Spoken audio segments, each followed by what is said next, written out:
ACT has this two mountains metaphor, this idea that you are on your mountain, climbing your mountain. I can see things from where I stand on my mountain. I'm climbing my mountain with my own challenges and navigating new things that some of them I'm good at, some of them I need to learn about. You can see different things on my mountain too that I can't see.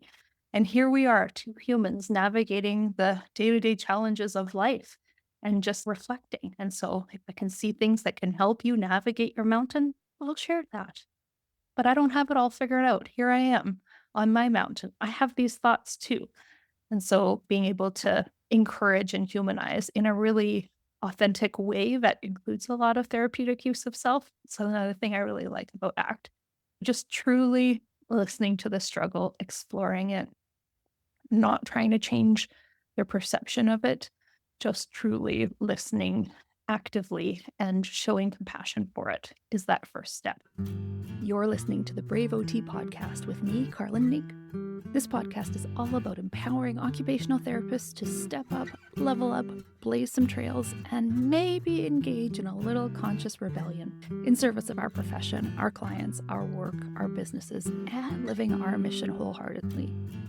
We are all about keeping it real, doing hard things, unhustling, being curious, exploring, growing through our challenges, and finding joy, fulfillment, and vitality as we do so. Really, we're OTing ourselves and each other. I hope you love this episode. You may have noticed that a lot of my podcast conversations are with other people. I don't do a lot of podcasts that are solo, and so this episode's a little bit different.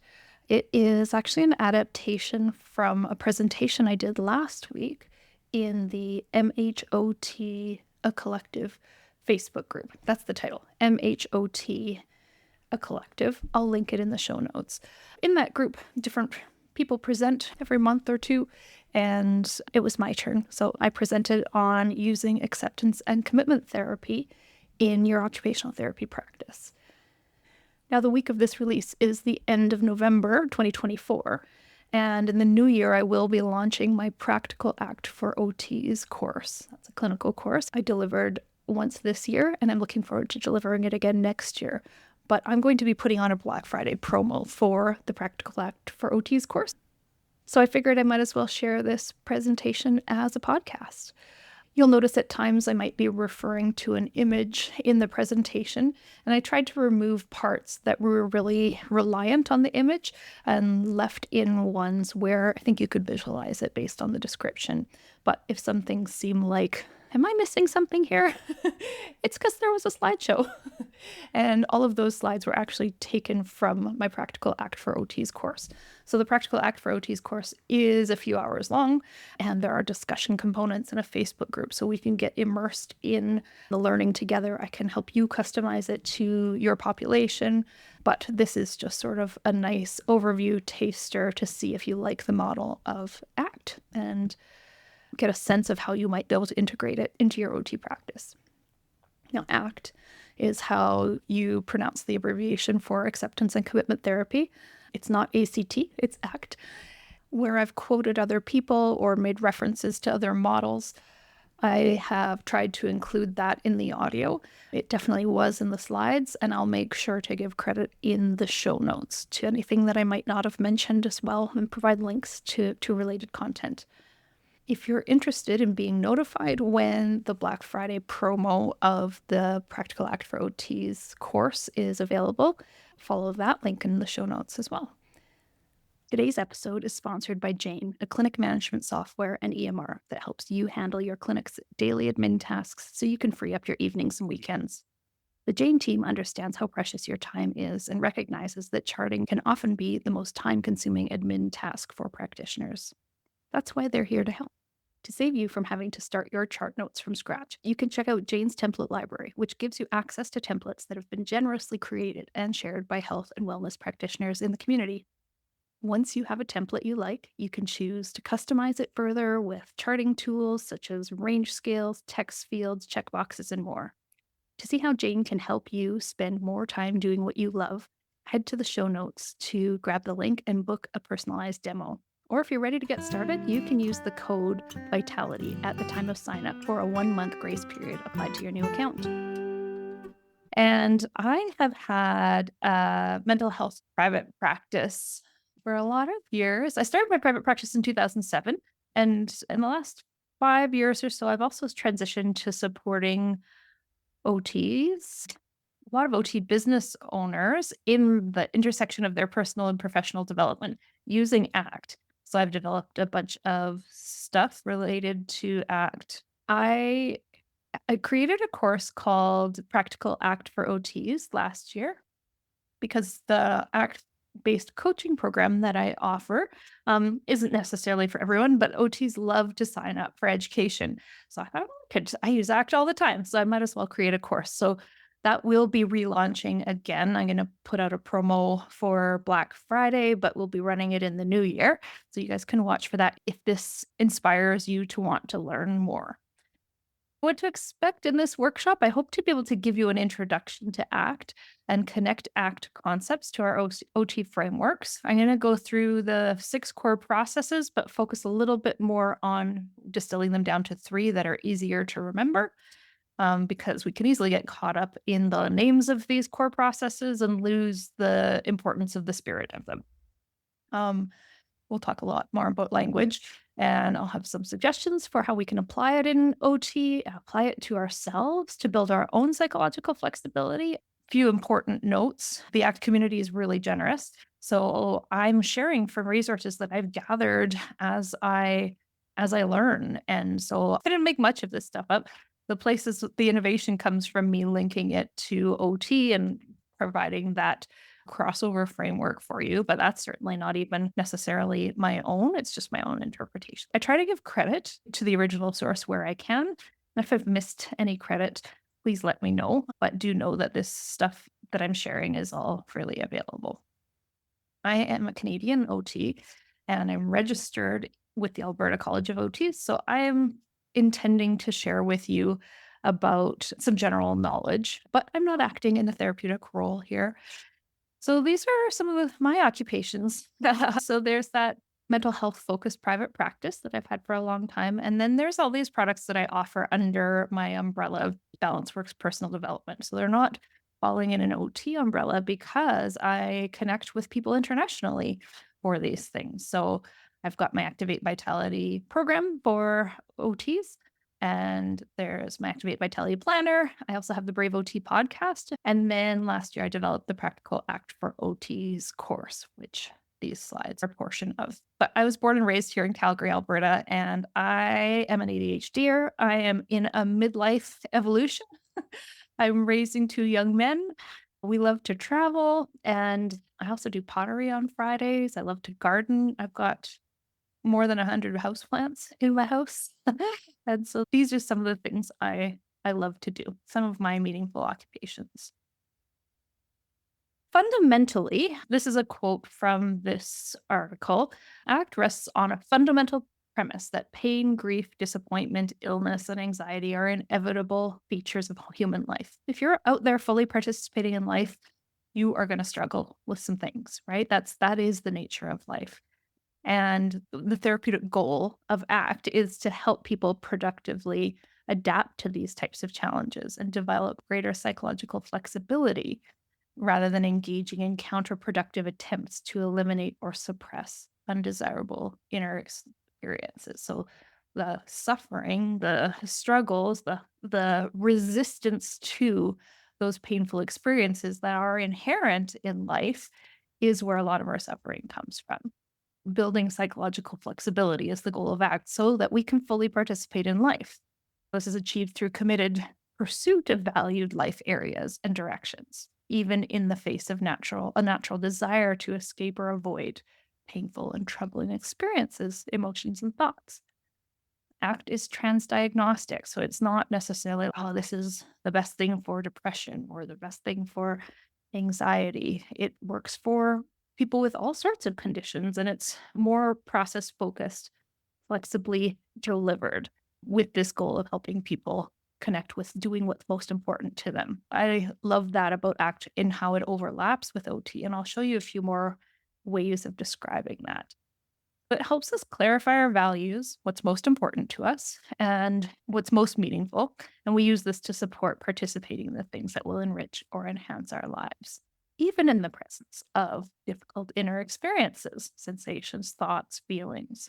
ACT teaches us mindfulness skills that enable us to handle these difficult inner experiences, thoughts, feelings, sensations, memories, etc., effectively so that we can engage fully in what we are doing and appreciate and savor the meaningful and fulfilling aspects of life. So it's not to get rid of symptoms. That's the main point here. We're actually making room for those symptoms of discomfort and trying to struggle less with them, change our relationship to them. A lot of the lingo we use, obviously, this isn't about memorizing it, but to get the sense of what the vibes are of ACT. It's about being present, aware, responding flexible, about acceptance, diffusion versus fusion. When we're fused to a difficult inner experience, we're trying to defuse, we're not be less stuck to them. Kindly committed action towards moves, away moves, savor. There's a lot of talk about flavoring and savoring life, doing what matters, being mindful, allowing, compassionate, willing, values, open, etc. You're welcome to screenshot. And you're welcome to share what I've shared with you. If you could just share credit that you got this from this presentation, that would be great. I'd prefer you not share a whole slide deck or anything, but if sharing an image like this is helpful, by all means, you're welcome to do. My journey to ACT was first learning about CBT. In my mental health practice, I am often seeing people with depression, anxiety, some trauma, some chronic health conditions, and generally they're off work because of these things. And I'm being funded by a third party to help them return to life. And returning to life will facilitate more likelihood of returning to work.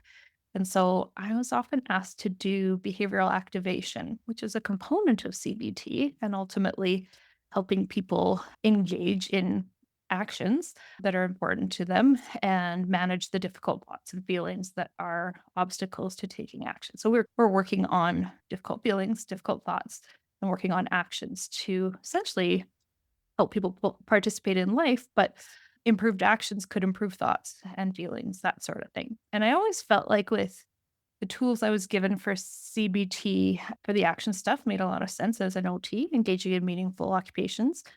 But when people are having difficult thoughts, I often felt it was a bit invalidating the tools that we were having because those difficult thoughts of doubt or fear or anxiety, like if I'm dealing with somebody with trauma and we're doing some work to expose them to areas that make them anxious, having negative thoughts is probably pretty reasonable. And can we still proceed even in the presence of those negative thoughts is often what I was thinking. And some of the CBT tools I had just didn't, it felt like we were trying to make those negative thoughts positive more often and didn't love that. So I was often kind of skipping that part, focusing more on the action. And when I came across ACT, I was like, oh, this kind of felt more aligned for me. It felt more aligned with my OT things. So, a formal definition is that it's a part of a third wave of cognitive and behavioral therapies, along with dialectical behavioral therapy or DBT, mindfulness based CBT, functional analytic therapy, or metacognitive therapy.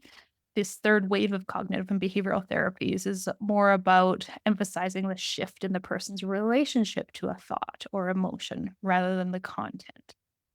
It's a little bit more validating and aligned for the work that I was doing and what I was experiencing when I was out there in the world trying to help people engage in these occupations and navigate the difficulties that were coming up when they were doing so. So in ACT, we are not focused on changing the situation, the thought, or the feeling. We're focusing on enabling or facilitating meaningful occupational engagement by changing how we relate to the situation, thought, or feeling. So it's changing the relationship to it rather than feeling better or thinking better. It's can we make that less of an obstacle in our way of the doing?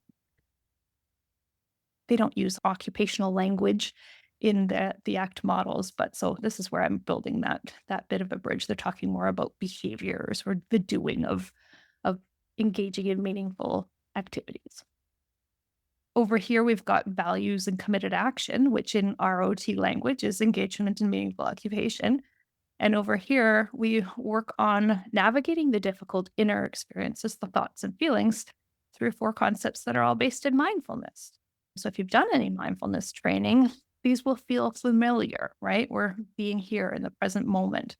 We're opening up with acceptance to what is. We're defusing, we're making it less that we're like stuck to this thing, this difficult inner thought. And then there's a part of us that can observe ourselves doing this, give us some context. Just to frame that, this idea of there are these six core processes, four of them are mindfulness based, and two of them are doing what matters.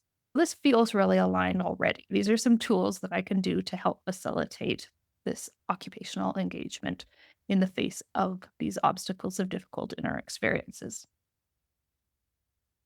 If you've studied mindfulness in any other context, like a lot of us have learned mindfulness contexts from going to yoga or listening to guided meditations or things like that. Mindfulness is not necessarily meditation. Mindfulness is not intended for relaxation specifically. It's about this flexibility of attention that we can shine that light from here to there and have that ability to move our focus around with thoughts. In ACT, it's described as a set of skills for effective living that involves paying attention with openness, curiosity, kindness, flexibility. It's the art of living consciously, a profound way to enhance our psychological resilience and increase life satisfaction. If we're present in these pleasurable experiences or joyful experiences, we get a lot more fulfillment if we in these meaningful conversations with people, right? There is that increase in satisfaction, but also having that psychological flexibility or resilience, we can roll with the difficult stuff that comes up a little better. I'm going to look at ACT as an OT modality. I put it up alongside three OT models. So thinking about this as the CMOP-E and thinking about ACT in relationship to that, right? We think about the person with these components, the physical, affective, cognitive, spiritual self, the person, then the occupations, and then the environments. And we care as OTs about engagement in the meaningful occupations. ACT is a helpful approach to reduce the impact of obstacles to engagement. Ideally, we're using ACT to make those difficult internal experiences, the thoughts and feelings that are difficult, the sensations, make those less of an obstacle to doing the things, but also helping us to accept, change, or adapt situations in the environment, helping us to focus on doing what matters, move toward doing what matters. That's that occupational engagement. So ACT can be a tool that we can use within the context of this model. Thinking about Moho, I don't use Moho as readily, but as I started to try to piece together, thinking Moho helps us better understand how human occupation is motivated, patterned, and performed within the context of our environment. And so ACT can be a helpful approach to addressing obstacles to participation by working with volition, habituation, and building performance capacity. So again, building our capacity to roll with those things that are coming up, connect more deeply to our values and what's most important to us, and commit to that action by building a more flexible response to the challenges that come up. And then I like it alongside Kawa, particularly. I've been learning more about Kawa this year. And I won't go through the whole Kawa model, but there's this idea that the river is your life flow and your priorities, and that the banks represent the environments and contexts of that social and physical environment. The rocks are obstacles and challenges. The driftwood are influencing factors. They could be positive, they could be challenging, they could be facilitating. And the spaces are opportunities for enhancing flow. So ACT helps us enhance the flow with our clients by helping us navigate around the obstacles that come up. Oh, there's some rocks. How do we not keep ramming against the rock and trying to move the boulder and instead see that there is a path around it? And we allow the rock to be there. Can we allow that difficult challenge that's come up or feeling or thought, sensation that's come up that feels like it's in the way of doing, and see that and still carry on without trying to shove it out of the way. I like the some of that synergy in there. That sort of a lot of mindfulness stuff is based in Eastern philosophy, and it seems to gel nicely with the Japanese model there. Something that people ask me about ACT is what are some ACT assessments I can do? And I always think about, as an occupational therapist, what's the occupational goal? Do we need to measure the person's psychological flexibility, the outcome that we're trying to measure with ACT, or do we more so need to see how they're doing with meeting the goal, the occupational goal? So think about what the person's trying to do. We always start with that in ACT, not just in OT. What is the thing that they're trying to do? And then working backward to, okay, we can use ACT as a modality to support how we're managing the internal obstacles. So I tend to use that occupational engagement as the outcome measure, not so much measuring the modality, the details of the modality. There are a lot of ACT-based assessments out there. I just like a more occupational focus. Thinking about these questions here, how are you measuring the success of a goal? If you're measuring the success of a goal, ACT encourage us to be a lot more flexible than an all or nothing approach to it. What tools do you use to address any obstacles that are coming up? And would other measures serve that occupational goal? The focus is not to get rid of distress or pain. The focus is to get people doing stuff that's important to them. Why measure their anxiety if it's not about the anxiety? It's about living life. In some cases, you would like to. And so there are lots of assessments out there for it. I'm just not going to include them all here. Thinking about discussing, but the goal attainment. How did you do last week with that thing you were going to try?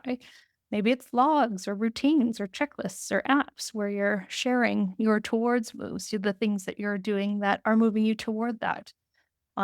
If you like SMART goals, they're not my favorite, but if that's how you go, did they meet the goal or didn't they meet the goal? I like something that's a little bit more embracing the gray in between. And so something like the COPM could be a nice one where you're measuring how they would rate themselves on a scale for those things. And there are specific ACT process measures online freely available. If you want them, let me know. I could send them to you. This is me and a couple of my friends. We endeavored one day to ride from from Canmore to Banff, which looks like a pretty flat trail, like it's a paved trail alongside the highway. And it was a really, really hot day. So objectively, our goal that day was to ride our bikes from Canmore to Banff, have lunch, and ride back. And we set out on our mountain bikes, and I drank all of my water in the first half hour. I could not breathe. It was a very gradual incline. It was not fit for. We stopped somewhere along the way and we looked out. We had a lovely day. We laughed. We didn't make it to Banff. We turned around and headed back to Canmore and had a beer in a pub and some lunch. And if we were measuring by a SMART goal of riding our bikes to Banff and back, having a nice day, I didn't meet my SMART goal. But actually, that wasn't that like it didn't matter to me whether we got to. I can go to Banff anytime. I'm lucky that way. We're lucky that way. We live close to Banff, only an hour away. But we did have a really nice day connecting. So the value of authentic connection, being in nature, doing something meaningful together. I've met all of those goals. This was a fully towards move check thing, not necessarily a SMART goal check. So I tend to use planner pages, which actually led me to create my Activate Vitality planner, which I'll show you a little bit more later. But it came from doing this with my clients, looking at the week. What are the things that are important? What are the values that they want to connect to? For me, it's like nature, creativity, authentic connection. Those tend to go there. And how can I plan my week with those priorities and values in mind? How am I checking in with that? So I often do that with clients where get them to make plans that align with values and then reflect on how they connected with their values. And we can do that together. So how looking at ordering some seeds, going for a walk outdoors, I felt more energized. I planned for my meeting. It was really challenging. just noticing those things, tasks, walking by the river and noting an observation that had some gratitude for this gorgeous sunrise and spending more time outdoors and with my mom, authentic connection. So having these reflections in how we're connecting our day-to-day occupations with our values and any sort of measures of moving in that direction, I love to celebrate those with my clients, whether it was the full goal they had or not. What are these things we're doing in ACT to facilitate engagement in meaningful activities, connecting to values oriented actions? So these are 6 core processes in ACT. We could easily get caught up in the words of them. It's less important than this idea that we're opening up, we're being present, we're doing what matters. And so that opening up, we're opening up to difficult inner experiences. So that can look like accepting difficult emotions, opening up to what is, turning toward it rather than trying to avoid and shove away. Diffusion, not being fused to a line of thinking that isn't facilitating or doing what matters. So diffusion, trying to unhook from that. Being present, so connecting with that present moment, being here now, engaging in that part of you that can observe, be flexible, gain perspective, the part of you that observes you thinking, doing, feeling. So this is being present and doing what matters. This is values and committed action, AKA engaging in meaningful occupations. So trying to remember these three things rather than getting caught up in all of the 6 things at this point is helpful. But I wanted you to see that they came from 6 down to 3 for accuracy, of course. So remember this: open up, be present, do what matters. We allow the difficult thoughts and feelings to be present. We don't fight them. We don't avoid them. We don't resist them. There's a power in not trying to chase away. It's sort of like not being afraid of the dark allows you to do more things. And so opening up, being present or being aware. So we teach people experientially how to do this through some ACT skills. But these are the main things that we're doing these things so we can do this thing, which is very OT aligned. So when do we choose ACT? The idea is that when a person is not engaging in an occupation that they value because they are hooked by difficult inner experiences, thoughts, feelings, emotions, sensations, memories, urges, impulses, images, and the avoidance isn't workable. So we can do a lot of avoiding. And if it's manageable, like for instance, I have a phobia about swimming in dark, deep water. And so I don't. It's scary as all get out. I've done some exposure therapy. I've done some ART about it. I've made it a little bit more manageable, but it really isn't unworkable for me. I live in the prairies. It does get me maybe if I wanted to go swim in a lake, but I can go on a paddleboard. That's fine. So I don't really need to intervene on that unless it was becoming unworkable that I wasn't swimming in deep, dark water. So there needs to be that match between the person not doing the thing because they're resisting this inner experience, and that's not workable in their life.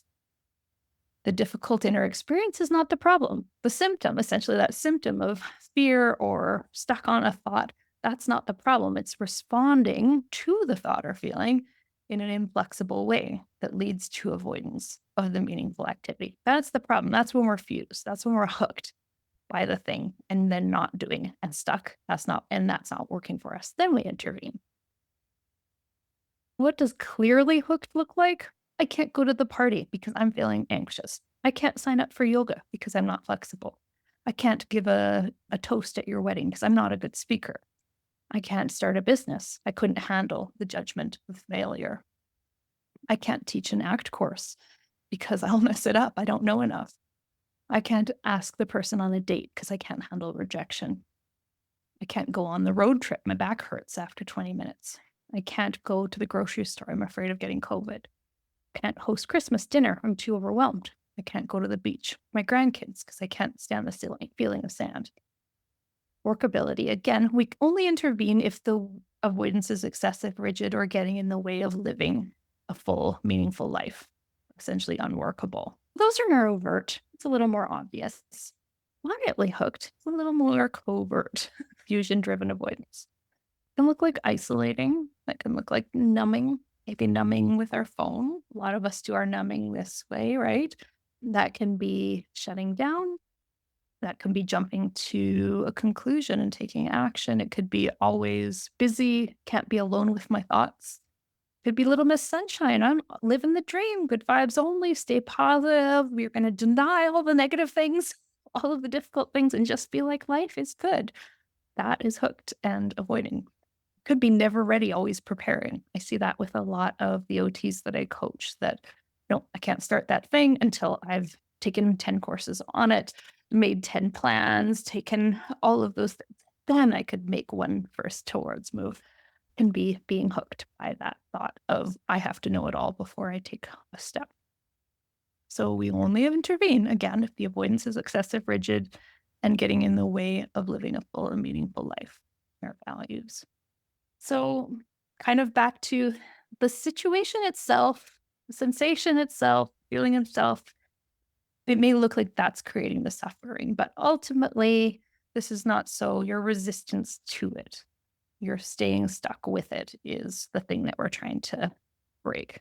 That by not resisting, you can engage in what's meaningful.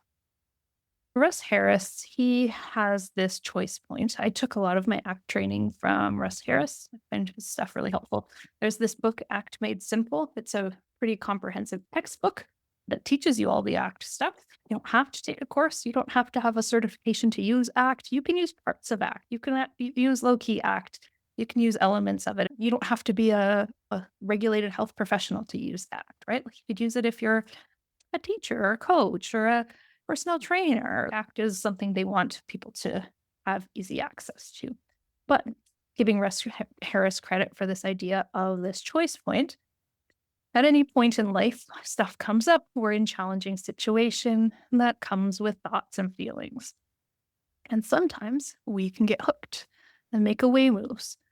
Sometimes we can be moving toward what's meaningful, making toward moves. So toward moves are living our life in line with our values, showing up as the person we want to be, doing the stuff that's important to us, acting in an effective way in our life. That's what we're moving toward. We can do that in big ways or we can do that in little ways. And if we're not doing that, sometimes we're moving away. Maybe we're avoiding, maybe we're stuck, maybe we are doing the opposite and acting out of line with our values because we're feeling anxious or apprehensive or fearful or just can't get moving, right? That can happen. So that's being hooked. And what we do to avoid the discomfort is the problem, not the difficult thoughts and feelings themselves. So we are not treating those symptoms. I'll say it again. We are helping people be less stuck by them so they can go and do the thing. People do tend to feel better when they can get out there and engage in meaningful occupation. It's a kind of our whole premise, right? But helping people do stuff that matters. But we are not actually targeting reducing symptoms directly. So away moves were hooked, toward moves were unhooked, living your values fully, intentionally, doing what matters, behaving effectively, or the opposite, acting ineffectively, not who you or how you want to be, not doing the things that matter most to you. So the greater our ability to unhook from difficult thoughts and feelings and choose towards moves, the greater our quality of life and the greater our health, happiness, and well-being. That's kind of cool. And doesn't that feel OT? So this idea is that suffering is pain times resistance. Thich Nhat Hanh talks about peace, freedom, and happiness can be found right here in this everyday life, if only we can learn the art of handling our suffering. In ACT, we always want to be clear about the goal. What's the occupational goal, or they might call it a behavioral goal in psychology language, not symptom reduction. With our built-in focus on occupational goals, this is kind of a given, right? We're already doing this. ACT is another modality to facilitate this built-in outcome. So we help people explore the struggle. We listen, we validate, we ask good questions with curiosity, openness, non-judgment. We take a stance of being compassionate, not trying to put sunshine on everything and just go, oh, sounds hard. That must have been really difficult, right? Like just that compassionate way we want to respond to people. It's human. Sounds like your mind is a lot like my mind. does that. Like I can hear it. It's saying that you're not good enough and that you should have done this, you should have done that, you shouldn't have been, you should be here by now. And we're just saying it back to people. We're humanizing this experience. ACT has this two mountains metaphor, this idea that you are on your mountain, climbing your mountain. I can see things from where I stand on my mountain. I'm climbing my mountain with my own challenges and navigating new things that some of them I'm good at, some of them I need to learn about. You can see different things on my mountain too that I can't see. And here we are, two humans navigating the day to day challenges of life and just reflecting. And so, if I can see things that can help you navigate your mountain, I'll share that. But I don't have it all figured out. Here I am on my mountain. I have these thoughts too. And so being able to encourage and humanize in a really authentic way that includes a lot of therapeutic use of self. So another thing I really like about ACT, just truly listening to the struggle, exploring it, not trying to change their perception of it, just truly listening actively and showing compassion for it is that first step. Often that makes all the difference, right? We know that in talking to people. And then we explore the workability of it. So, what have you tried so far to avoid? Like, this avoidance seems to be the problem. To avoid, get rid of those unwanted thoughts or feelings. There's this acronym from the Russ Harris Act training, connecting the dots. So, you might say, are there things you do for distraction? Like some people might use TV or loud music or keeping themselves really busy, scrolling, gaming. Maybe it's opting out. Are you saying no to things, people, places, situations that might remind you of the thing or trigger some of those feelings? You can ask about, are there any thinking strategies you're using when this comes up? Maybe it's positive thinking. That's actually listed in the ACT stuff as a way that we're trying to avoid the real experience by flipping it into something positive, or which isn't all terrible, right? It's definitely a valid option. But if someone is trying to make everything all positive, there's some avoidance happening there. Maybe you're debating your challenging thoughts. And this is like you're exploring this with the client, like you're asking them these things. Are there any substances, other strategies you might be using? You can look at these different things that people are doing to avoid or get rid of these things. And then you explore kind of like, hey, so you've been having this experience, you retell the story, right? And if this thing that they describe stays in charge of what you do, makes choices for you, dictates your actions, kind of says, no, you can't go to that, you got to do this, you got to do that. What would life look like in 5 or 10 years? Does this move you closer to living the life you want?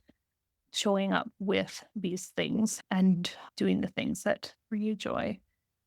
Would you be willing to try a different way? So, this is sort of getting some informed consent for a different way to approach it and having this sense of you can draw this out on the choice point, but trying to explore that what they've been trying so far hasn't worked, right? They've been hooked over here. So, maybe it's an OT who wants to start a new business and they're stuck in planning mode and not doing. This one comes up a lot in my work. So some of the thoughts and feelings a person might be having, what if I fail? And I actually draw this out with them, right? If we're doing this online, I will do it on Canva or like a whiteboard. But if it's in person, I'm doing it on a piece of paper. And so the difficult thoughts and feelings might be, what if I fail? What will they think?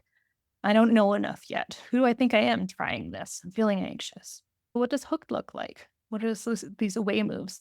Spinning my wheels on preparation, more and more courses and certifications, putting off starting the business, not telling anybody about this idea I have.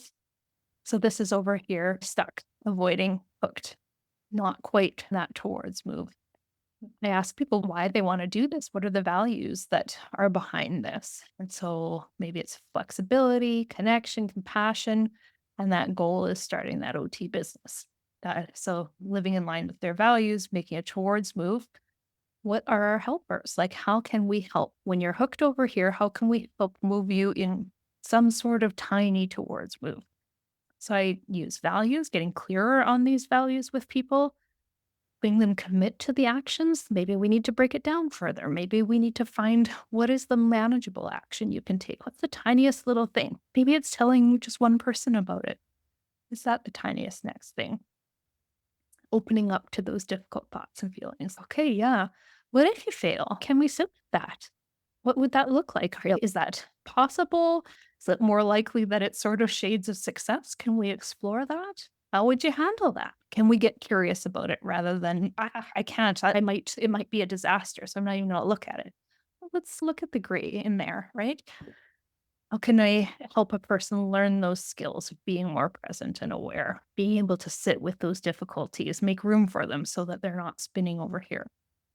ACT is really flexible. I love that about it. Obviously, it's all about flexibility, but you have permission to adapt it, be creative, use bits, make it fit. I talked earlier about low key ACT, right? There's flexibility with the model. I encourage people to be curious, open, flexible, intentional. Take an ACT informed stance. Read maybe a self help book. I love The Confidence Gap. That's a really nice one for a starter place for an easy to read book that I'll share with clients and often. But maybe you learn something like that, and how do you kind of work toward making things just a little less sticky with your client? So I'm going to go and show you some more specific tools in these three areas. Well, we're starting with this be present one. Be aware, engaged in what you're doing. Present moment awareness. And it's kind of a mindset, I suppose. The idea is that there's a part of you that's thinking, feeling, doing, that's engaged. Sometimes it's hooked, sometimes it's super stressed out, sometimes it's really in a funk. And there's that part of you. It's subjective, it's chatty, it's judging, it's evaluating, it's reacting, it's planning, it's problem solving, it's past or future oriented, it's rarely present. And there's the part of you that can observe that. There's that observer. It's in the present moment, it's non-judgmental. It's aware of our external and internal worlds. It's conscious and has perspective. So this book, The Boy, the Mole, the Fox, and the Horse, he says, "Those are dark clouds," said the boy. "Yes, but they will move on," said the horse. "The blue sky above never leaves." So I feel like the horse here is that observer. You can see the boy is seeing, there's dark clouds. And the horse is able to see that the blue sky is still there too. There are clouds and the blue sky is there too. So it's got that perspective of seeing the situation in context. We can teach people more present moment awareness skills. ACT uses a lot of metaphors. A lot of us have learned 5, 4, 3, 2, 1 as a grounding technique, right? What are 5 things I can see, 4 things I can touch, 3 things I can hear, 2 things I can smell, what's the taste in my mouth? And going through those things is often done as a grounding exercise. But in ACT, truly, it's bringing us into the present moment through our senses. So, how can we engage through our senses? What do we notice? So, I'll do this often on walks with clients. Just, can you hear those birds? You notice that? Oh, look at this. Like, look at this bark is really different here. And we stop, and we get curious, and we notice. And we're modeling this present moment awareness. We can still delve back into the stressful conversation we're having, and we can pause and notice the kids playing, throwing rocks in the river or something like that, right? And so I love doing all of this present moment noticing, just even just through the way I'm interacting with somebody, through the way I'm bringing curiosity to a situation. And then can I start to say, well, you could get curious about that. I'm a bit curious about this. I'm noticing that. I'm noticing when you talk about that shoulders come up. Oh, yeah, I'm noticing that too. Well, what's that feel like? Can we kind of notice the sensations? Notice what happens. Is it hot? Is it cold? Is there an emotion connected to that? And we're not judging, we're just asking really curious, observing questions, facilitating curiosity with a client, just with this style of exploring together. The stage show metaphor is this idea that, like a theater performance, that there's all of these things going on, but the light, the what's that light called? Not the main light, but it's focused on one part. It can shift focus over here. The thing that it's not in the light hasn't gone away, but we can shift our focus around. How can we be more flexible with our attention? Much like the spotlight, that's the word. Much like the spotlight can be moved around things. We're not denying the other things exist, but can we also notice the birds? Can we also notice the tension? Can we also notice our feet on the floor? Can we push our feet on the floor? Can we notice that, right? Sort of helping people be more flexible with their attention helps them to unhook a little bit. It almost seems too easy. Like people are often, yeah, laugh, but how do I do this? But it's all of the things, right? It's these really subtle ways of doing this. It's better to be doing this in a practical discussion, kind of experiential ways rather than giving people a worksheet. So that was being present, a few things in being present. Then there's opening up. So this is allowing thoughts, feelings, sensations.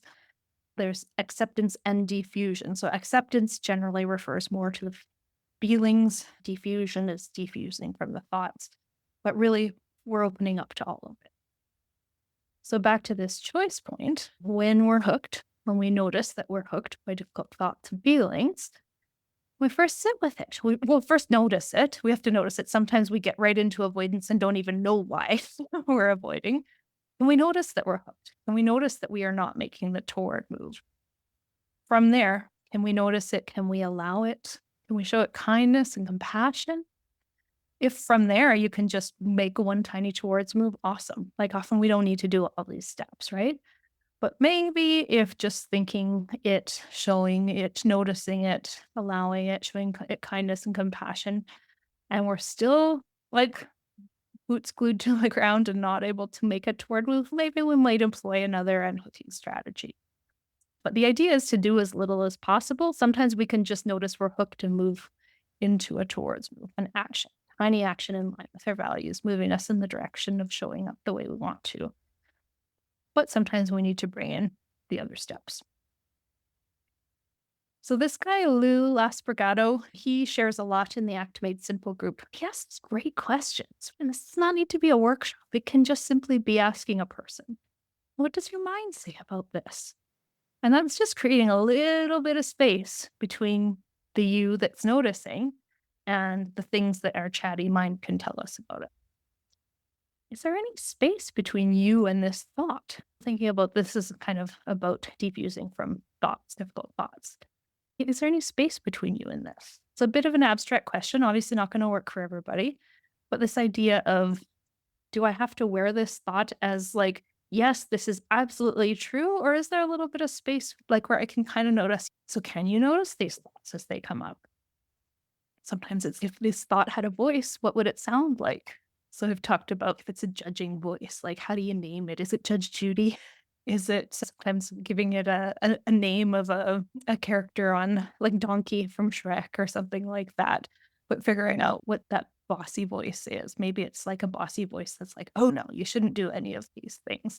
It's a teacher character from Snoopy or something like that. Is it a familiar thought? Maybe you name the story. That's a really powerful exercise that's on the next slide. Can you still choose your actions freely in the presence of this thought? I like that one too. Can I have this thought? I don't have to talk myself out of this thought. Can I do a towards move, even in the presence of this thought? Naming this story is sometimes I'll get a person to pull out a piece of paper that this kind of story keeps coming up and coming up. And the prompt is, okay, write down all of the thoughts that keep coming up around this thing. So when your mind's really giving it to you on this topic, just write it all down on this piece of paper. Really write it down. Use all the swear words that come up, all the name calling, all the things that your mind does to you on this thing. And the idea is you get them to read it and kind of really hook into it. Then you say, if you were to turn this into a screenplay, or a movie or a documentary, what would you name it? What would you call this story? And you get them to come up with a creative name or a humorous name or something. And so anytime that story comes up, you go, oh, all right, that's the I'm not good enough story. Or that's mine was the high functioning hot mess story. I know this one. That's part of that collection of stories that's familiar. Can I name it? Acknowledge it and move forward without trying to convince myself that I'm successful and organized. Maybe I'm sometimes some days feel a bit successful, most days don't feel organized, but I don't have to actually convince myself of that to do the next thing, right? Analogies, my mind is, I had a client who came up with, my mind is like a meerkat that like pops out of the hole and looks for danger. Like its job is there danger? Everything is guided by, is there danger around me? I was like, oh, that was a good one. Like that was her kind of recognizing her protective mind and then going, but can I go do the thing anyways? Can I notice, okay, yeah, I'm meerkatting again. She started to say that. It was neat. When people can come up with their own analogies, they're so much more powerful. You can name the part of your mind that does this bit and then opening up to turning toward difficult feelings, right? So with the thoughts, we're trying to unhook from them, defuse from them. The feelings we're turning toward. Can I hold it gently? Can I create space for it? Can I treat this difficult feeling like a guest? Can I stay with it? Can I open up to it? Can I breathe into it? Make room for it? Can you allow it to come and go freely without a struggle? So instead, like sometimes when we're trying really hard to change it, suppress it, get rid of it, we're holding on to it. Whereas if we could kind of just be a little bit looser with it, could we allow it to come and go? Maybe we can notice it feeling a little bit further away, feeling a little bit closer. And can we allow that with kindness and gentleness rather than this rigid, no, I need to stuff it down? Are you willing to have this feeling as you do what matters? Can you experience the nervousness and still make that phone call? Maybe we don't have to get rid of nervousness before making a phone call. We've all seen these feelings wheels. Naming it is a really powerful one. That's a way of turning toward it. Oh, I'm scared. Let's look at things that are in that fearful. Is it more anxious, overwhelmed, worried, inadequate? Like kind of diving in and exploring the subtleties with it is a way of sitting with it, turning toward it, opening up to it. Doesn't have to go away by doing so, but by allowing it to be there and be curious about it, it's not as in control of us usually.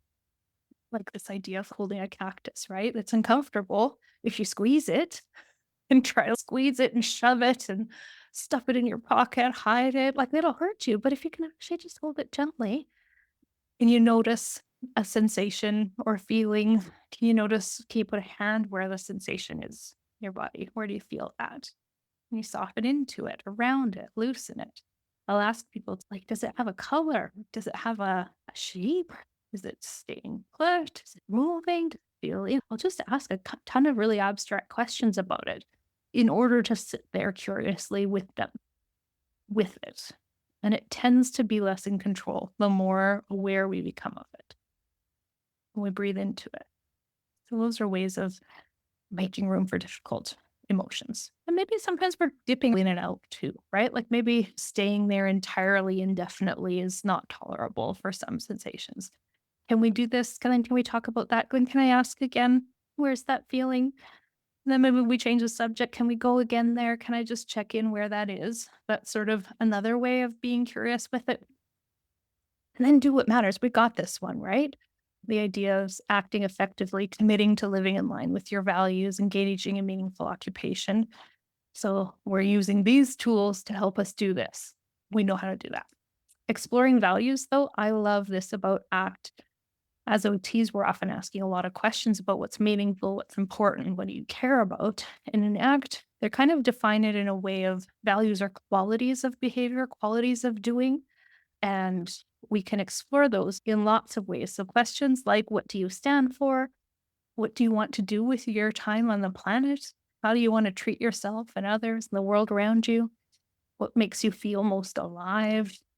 What do you want to stand for in the face of this challenge or situation? These are my least favorite ways of exploring values, checklists and cards. I feel like they're too limiting. I'd rather explore them occupationally. Like, what's the stuff that you do, right? Like, when do you feel most alive? What are you doing? Where are you? What's happening? What do you want to do with your time? I love exploring it occupationally, looking at people when people get most jazzed about things, and a checklist or a card somehow just like misses the boat a little bit for me. But they're not terrible. They're out there for a good reason. I like journal prompts that get people exploring. Maybe write your obituary, or if that feels uncomfortably morbid for some people, maybe it's what the speech at their 90th birthday might be, or their retirement speech might speak to if you continue to live the rest of your life in line with your values, what people might be able to say about you based on their observations of you engaging in occupations, really. If you won the lotto, how would you spend your week? maybe not the first week, but it's a few months down the road, what would you do? You write about 3 people you admire, and then you notice what they have in common. Those tend to be things you value. That's not going to fit for everybody, though. I like this quote too. Vitality is not a feeling, it's a sense of being fully alive and embracing the here and now, regardless of how we might be feeling in the moment. So, this idea that we can have vitality at the same time as experiencing pain or discomfort or fear or anxiety or other difficult experiences. Can we be here in the present now and embrace the moment? I showed earlier that I end up creating this Activate Vitality Planner, which you can get on Amazon, as a way of integrating ACT with how are we planning our time. The idea is that values meet committed action that's engaging in meaningful occupation. So with my clients, I'll often give them a planner, and each week they bring it and we look at what are the values, what's coming up this week. What do you have booked? What do you have planned? Okay, if your values are these, how are we going to work some of that into your week? And so getting people to make some plans with their values in mind, and then each week reflecting on those and making notes and incorporating a bit of gratitude. That's not necessarily a part of ACT, but it's good for our mental health. And then noting, how did I live my values? How did things impact me? With a lot of the OTs I work with too, it's just noticing that flow of the week. I'm always super stressed on Wednesdays and don't make supper and skip the walk with my friend. And what's going on Wednesdays? How do I notice what's happening? There's some small shifts I can make. I'll show you this little thing I created. This idea is that this is you here riding the boat of your one precious life. And there's this part of you that can observe you doing so. This is you in the present moment. You've got choice in your wheel here. You can choose to move in the direction of doing what matters, even when the fog rolls in, right? The idea is that lighthouse is your values. And even when it's dark, even when it's stormy, and you use this lighthouse to help you guide your actions in that direction, slowly, carefully, safely. Sometimes we get hooked by these monsters under the sea, reinforcing my phobia. But we can use some of these ACT tools to help us unhook, open up, and make some moves in the direction of living our values. And this is the kind of all of the bits of ACT together. And this is OT. How do we do what matters? If you enjoyed this podcast and want a lot more, please join us in the Practical ACT for OTs course. You can register in January when I officially launch it, or you can take advantage of our upcoming Black Friday promo. Go to the show notes, the website, in case you just want to hear it in audio form. The website is activatevitality.online/act-4-OTs. Everything's lowercase. Thanks for listening, and as always, be brave, OTs.